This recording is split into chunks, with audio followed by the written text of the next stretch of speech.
Bukan ya? Bangkit dari alam kubur nanti teh. Oke. Setelah mati. Bangkit dari kegagalan. Setelah meninggal nanti ini lagi kan.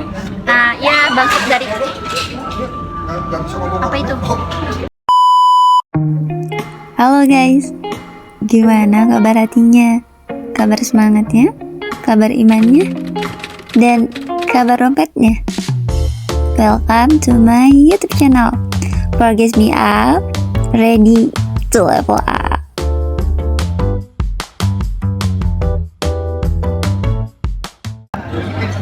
Oke, welcome to my YouTube channel. Halo, assalamualaikum, sobat teman-teman, sobat teman. Ya itulah ya, para penonton setia dari Bapak-bapak, ibu-ibu, semuanya ada di sini. dari my YouTube channel. Oke teman-teman semua, alhamdulillah ya kita bisa kembali berbincang nih, bincang asik tapi santai, santuy lah ya anak muda zaman sekarang. Lagi santai kok. Ya, aku kedatangan teman yang luar biasa, masya Allah, yang jadi inspirasi lah ya tentunya. Jadi siapa tahu nih teman-teman juga bisa dapetin insight-insight positif dari perbincangan kita berdua kayak gitu.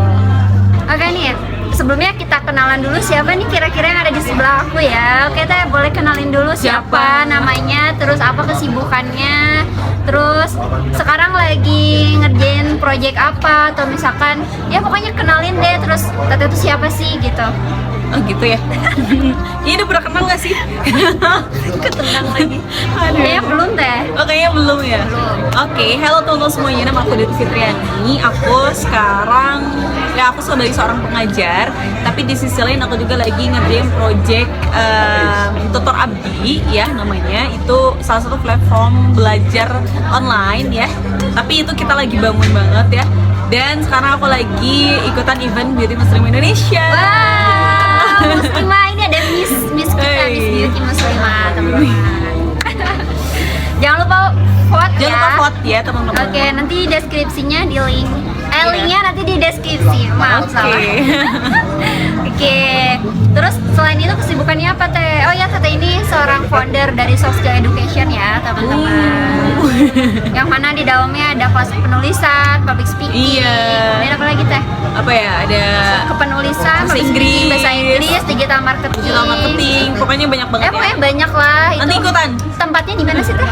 Tempatnya ada di Cibiru, Bandung. Teman-teman di sini kalau misalnya ada orang Bandung boleh Nah. main-main ya nanti ke kampus. Nah gitu. Oke teh. Nah ini nih kan tadi kita ceritanya mau ngasih inspirasi buat anak muda yang lagi nonton saat ini untuk bisa bertahan atau survive di tengah banyak keminderannya, insecure, terus pokoknya ya ngerasa diri tuh nggak berguna gitu teh. Gimana nih caranya biar bisa mereka tuh pada bangkit gitu ya, bangkit untuk bangkit semangatnya ya gitu. Bukan Bangkit. Iya bangkit semangat. Bangkit dari alam. Bukan ya? Bangkit dari alam kubur nanti teh. Oke. Setelah mati. Bangkit dari kegagalan. Setelah meninggal nanti ini lagi kan. Nah ya bangkit dari apa itu? Oke, kita kaget. Kayaknya ya jatuh, ada yang jatuh minumannya. Oke, kita lanjut lagi teh. Oke, ya jadi teman-teman gimana nih teh untuk bisa atau enggak ceritain deh perjalanan teteh bisa sampai di titik sekarang gitu. Mungkin dulu pernah ngerasain yang namanya kegagalan. Pokoknya ceritain aja nih semuanya biar kita bisa ngambil hikmahnya. Oke teman-teman semuanya, aku nggak mungkin ada di titik ini kalau misalkan nggak mengalami yang namanya gagal dulu. Jadi awal-awal datang untuk merantau ke Bandung itu memang itu apa ya, perjalanannya itu panjang banget ya. Gagal masuk PTN 3 kali, 2 tahun harus menunda kuliah, dan dalam rangka 2 tahun itu juga saya belajar lagi gitu ya. Oh kayaknya ada yang salah nih di belajar, oh atau kayaknya ada yang salah nih di niatnya gitu ya. Ketika awal untuk mendaftar kuliah itu udah optimis sebenarnya gitu ya. optimis untuk keterima karena memang pas di SMA-nya nilai rapotnya udah aman, terus juga ada banyak sertifikat, perlombaan, olimpiade dan lain sebagainya gitu. Tapi itu ternyata tidak menjamin, teman-teman. Yang menjamin kelulusan kita itu bukan diri kita, tapi ternyata yang maha penjamin segalanya yaitu Allah gitu. Karena usaha kita cuma berapa persen gitu ya. Nah, benar banget. Dan itu yang membuat saya berpikir gitu, oh bisa jadi hijrah gitu. Betul, untuk hijrah dari Cianjur ke Bandung. Iya. Ya, betul sekali gitu ya. Dan ada satu titik gimana saya nemuin bahwa oh kayaknya ada yang salah nih. Apa yang salahnya adalah bisa jadi tujuannya karena hal-hal yang memang menuntut duniawi atau materialistis gitu ya. Orientasi, ada misorientasi di sana gitu ya. Pada akhirnya saya berdoa kepada Allah, ingin sekali benar-benar melanjutkan pendidikan saya untuk cari ilmu gitu ya. Jadi bukan untuk cari jabatan, titel dan lain sebagainya, tapi untuk mencari ilmu Allah gitu ya. Dan di situ saya berdoa kepada Allah, ya Allah saya yakin Kau maha pemberi rezeki, ya Allah saya yakin Kau maha pewujud mimpi gitu. Jadi bantu saya untuk mewujudkan mimpi-mimpi saya untuk bisa kuliah di universitas negeri terbaik gitu ya. Ya pada akhirnya meskipun waktu itu tes pernah ke ITB gitu ya, pernah tes ITB lolos tahap 1, tahap 2, tapi akhirnya belum ditakdirkan untuk lolos masuk ITB. Akhirnya saya tes lagi tuh ya ke Unpad gitu ya, akhirnya gagal lagi. Dan di situ kita belajar istiqomah dan konsisten terhadap mimpi kita gitu ya. Apakah kita akan tetap mengejar mimpi kita atau tidak? Ya udah, meskipun gagal berkali-kali. Nah, meskipun gagal berkali-kali, tapi dengan kegagalan itu apakah kita akan stuck di situ atau kita mau bangkit lagi gitu ya. Akhirnya saya coba untuk mungkin ilmu agama saya yang kurang, berarti saya masuklah ke Universitas Islam Negeri dan akhirnya saya alhamdulillah sudah lulus dari UIN Sunan Gunung Jati Bandung. Halo, ada anak UIN di sini teman-teman. Komen-komen ya guys di bawah cerita-cerita kaliannya. Iya. Oke deh, itu perjuangannya ya, Masya Allah. Iya betul sih, jadi pengingat juga buat diri sendiri bahwa sejatinya kita tuh titik kita untuk berjuang itu adalah yang tadi, ketika kita sudah berserah gitu kepada Allah, otomatis hasilnya kita terima gitu. Dan tadi balik lagi, bukan berarti ketika kita gagal wakil dari perjuangan kita, tapi tetap kita harus ikhtiar dulu, berdoa dulu, terus yakinin dulu bahwa kita bisa, dan ya jadi hasilnya itu udah jadi ranahnya Allah. Ya benar banget. Iya betul. Nah berarti seberapa penting sih niat dalam kehidupan sehari-hari untuk kita terus bisa meluruskan niat mungkin ya, untuk bisa kita mencapai tujuan dan lain sebagainya. Seberapa penting sih kira-kira niat mempengaruhi hasil atau mempengaruhi semangat kita? Penting banget ya. Kenapa? Karena dengan niat itu, jadi niat itu adalah the power of a spirit gitu. Jadi dengan power of spirit, wah keren banget, catat ya. Jadi niat itu adalah the power of spirit. Jadi semangat itu berawal dari niat. Kita niat nih, kita punya mimpi. Berarti kan niat nih ngerjain belajarnya. Berarti dengan niat dengan niat itu maka kita akan rajin untuk bisa upgrade pengetahuan dan lain sebagainya. Ya tadi niatin dulu karena apa? Misalnya karena Allah kah, atau karena materi kah, atau karena siapa gitu ya. Pada saat itu ya mungkin karena niatnya masih niat materi, belum seimbang dengan niat ukhrawi gitu ya. Jadi masih setengah-setengah dikasihnya sama Allah gitu. Jadi nggak full gitu. Nah, supaya kita mau dikasih full-fullan sama Allah, berarti niatkan semuanya untuk Allah. Maka insya Allah Allah akan memberikan semuanya, kemudahannya, terus rezekinya, pokoknya semua peluang-peluangnya akan Allah kasih ke kita. Ya, akan dilancarkan dan dipermudah sama Allah. Walaupun ada tantangan, mungkin tadi karena kita memulainya karena Allah, maka kita nggak akan pernah berhenti karena siapapun gitu, baik itu karena kegagalan atau karena manusia ataupun karena ekspektasi diri kita sendiri kayak gitu, atau karena kekecewaan gitu ya, karena berharap gitu kan. Dan itu juga berharap itu sakit, sangat sakit teman-teman. Coba yang dirasakan oleh teman-teman semua yang namanya kecewa itu pasti kan tidak enak ya, kayak gitu. Nah, gimana cara Teteh untuk bisa kembali memulihkan rasa kecewa? Kalau misalkan kan pasti yang namanya manusia ada rasa kecewa, sedih ketika menghadapi kegagalan atau menghadapi kenyataan yang tidak sesuai dengan harapan. Itu bagaimana cara memulihkannya? Oke, untuk memulihkan lagi rasa kecewa ya tadi balik lagi kepada niat, the power of spirit. Jadi ketika niatnya udah lurus, ketika niatnya udah kuat nih, panteng gitu ya. Jadi ya tidak akan goyah oleh apapun gitu kan ya. Karena apa? Karena kita bergantung pada Allah, bukan kepada ekspektasi kita. Kita bergantung kepada yang maha memiliki segalanya. Kalau kita belum bisa dapat segalanya, berarti Allah belum ridho. Bisa jadi ada yang belum kita maksimalkan untuk kepada Allah gitu. Kayak gitulah intinya. Jadi meyakini bahwa segala takdir yang Allah terjadikan itu adalah sesuatu hal yang positif. Meskipun kita nganggapnya dengan kacamata negatif ya. Karena gini, setiap takdir itu, baik buruknya takdir pasti selalu ada hikmah di dalamnya gitu kan. Nah, kalau misalkan diri kita memandang itu semua jadi sesuatu hal yang apa ya, yang baik, oh iya hikmahnya mungkin ketika saat ini Allah tidak mempercayai saya atau belum mempercayai saya untuk mendapatkan apa yang saya inginkan. Bisa jadi ketika kita mendapatkan sesuatu yang kita inginkan, kita bakal lalai dari Allah gitu. Bener banget. Bakalan jauh gitu. Nah, bisa nggak Teh spill ayatnya yang apa ya, yang menjadi landasan untuk kita terus bergerak maju supaya kita tidak diam di tempat gitu. Ada nggak ayat favoritnya, boleh di spill ke teman-teman semua? Ayat favorit untuk kita bisa Ya, kira-kira apa? Kayaknya banyak banget nih ayat-ayatnya, ayat Quran ya tentunya. Aduh. Tapi coba deh satu aja deh buat teman-teman supaya dijelasin. apa ya yang sesuai? Ya, spiritnya lebih semangat lagi. Oke, jadi kan sebenarnya saya selalu ingat bahwa kita itu diciptakan pasti ada maksud, ya kan? Kita diciptakan oleh Allah pasti ada tujuan. Dan kita pun hidup, ya kenapa harus punya tujuan? Karena Allah pun menciptakan kita ada tujuannya. Ya. Tujuannya adalah untuk beribadah kepada Allah.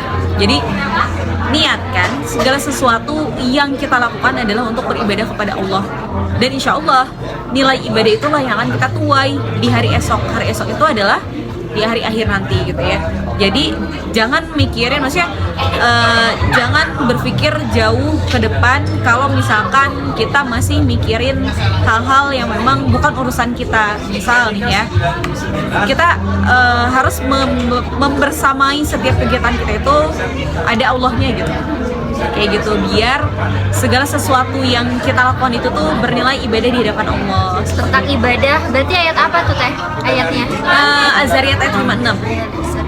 Gimana Surat bunyinya? ke-51 ayat 56. Wa ma khalaqul jinna wal insa illa liya'budun. Artinya Teh? Artinya dan tidak aku ciptakan jin dan manusia melainkan untuk beribadah kepadaku, kata Allah. Jadi betul ya, Allah itu menciptakan manusia itu tanpa main-main atau bukan karena sia-sia gitu. Kayak ibaratnya kayak HP.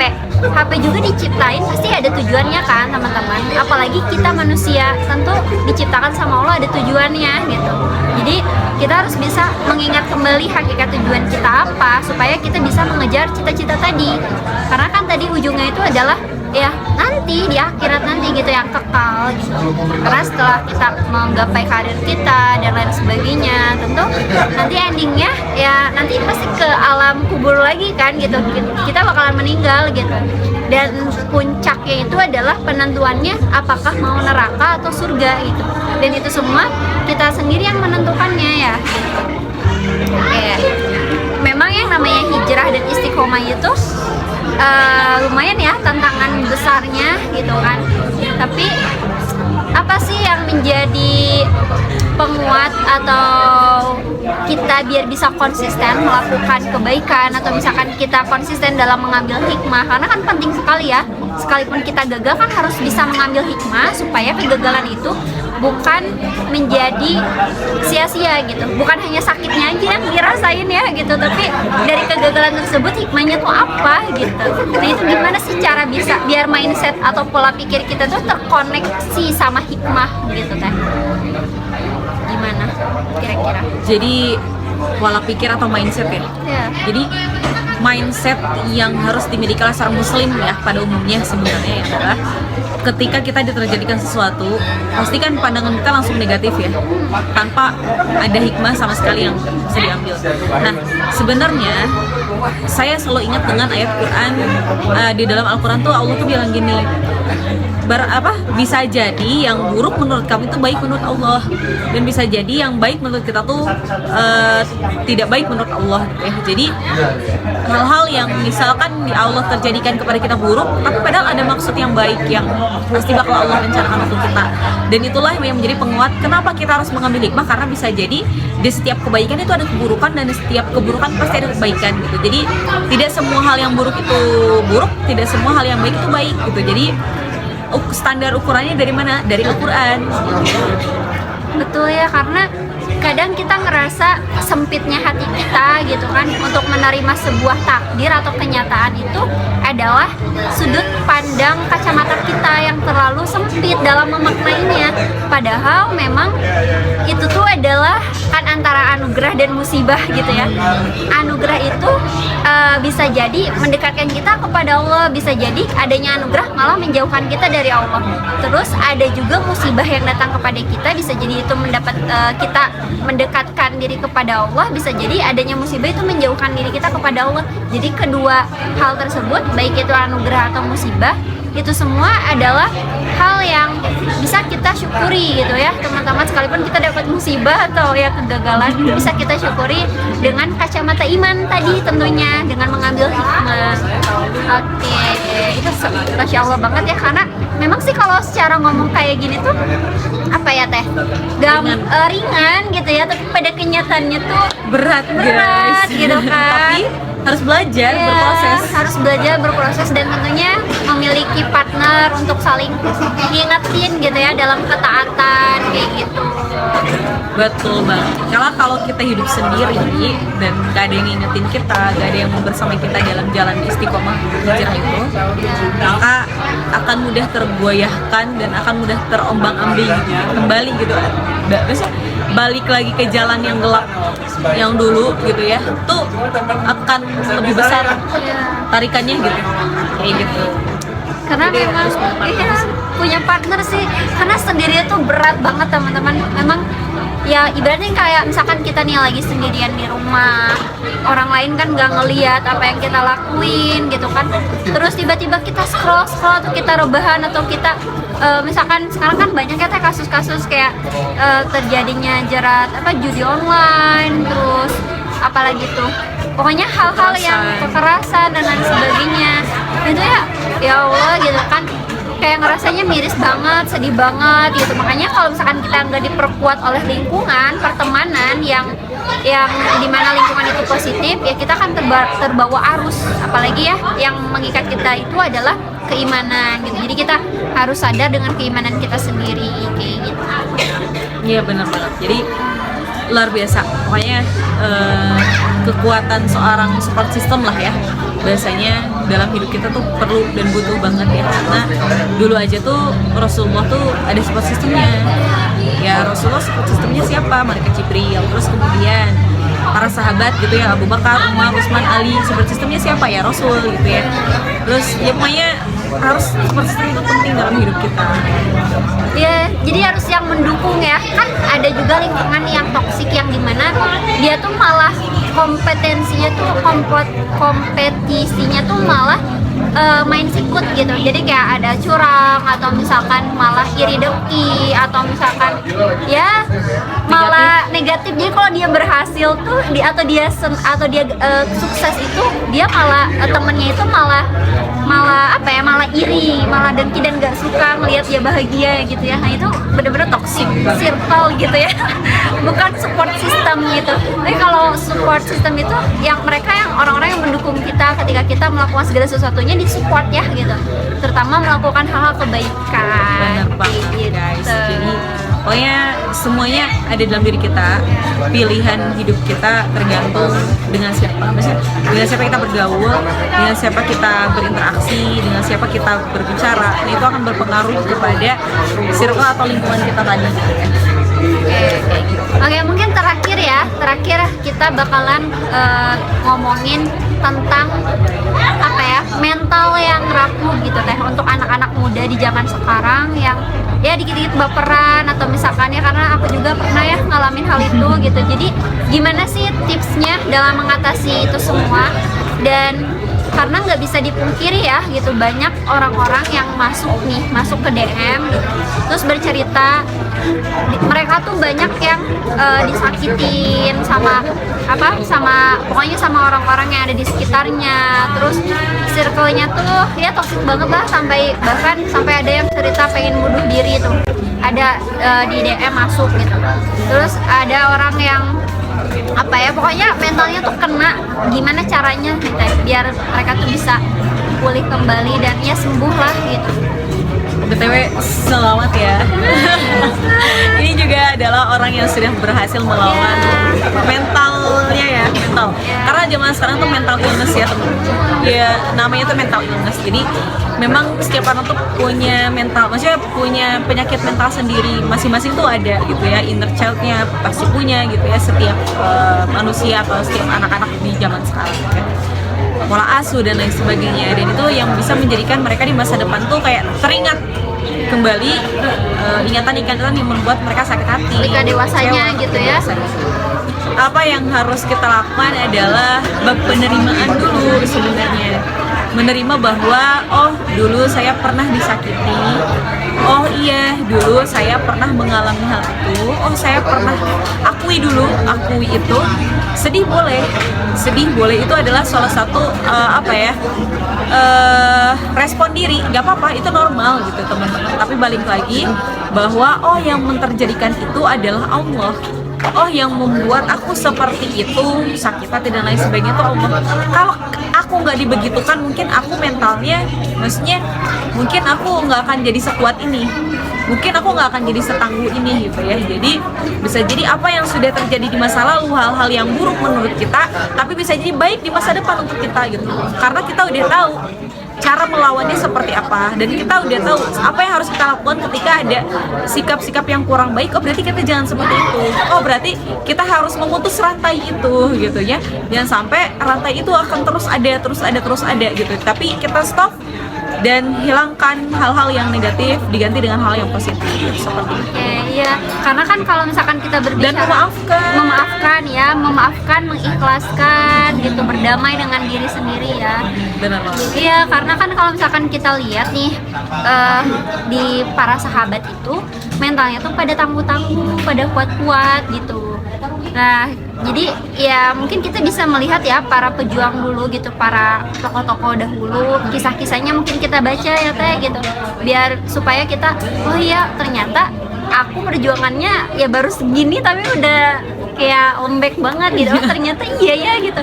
Tapi ketika kita ngelihat sekilas balik yang memang itu nyata, karena sejarah itu kan katanya gini nih, pernah dengar dari siapa ya, dari Ustadz Hanan Attaqi gitu ya, beliau tuh bilang kayak gini, orang itu bukan usia yang panjang itu bukan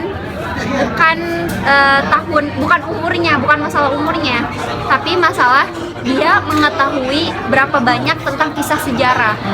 Karena kan sejarah itu fakta, dan fakta itu sesuatu hal yang sudah terjadi di masa lalu. Ketika kita terus membaca sejarah-sejarah itu, maka umur kita akan panjang gitu.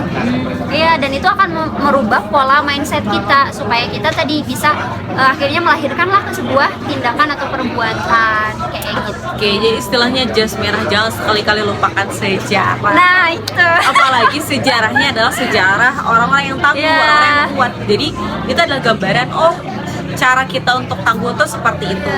Oh cara kita untuk melawan hal-hal yang membuat kita sakit dan kecewa itu adalah oh seperti itu. Jadi harus ada role model ya. Bener banget. Ini kayaknya nanti next video deh kita harus ngebahas tentang tokoh-tokoh dari para sahabat. Bener banget. Nabi dan Rasul ya. Kayaknya keren deh. Kita bedah buku deh kayaknya.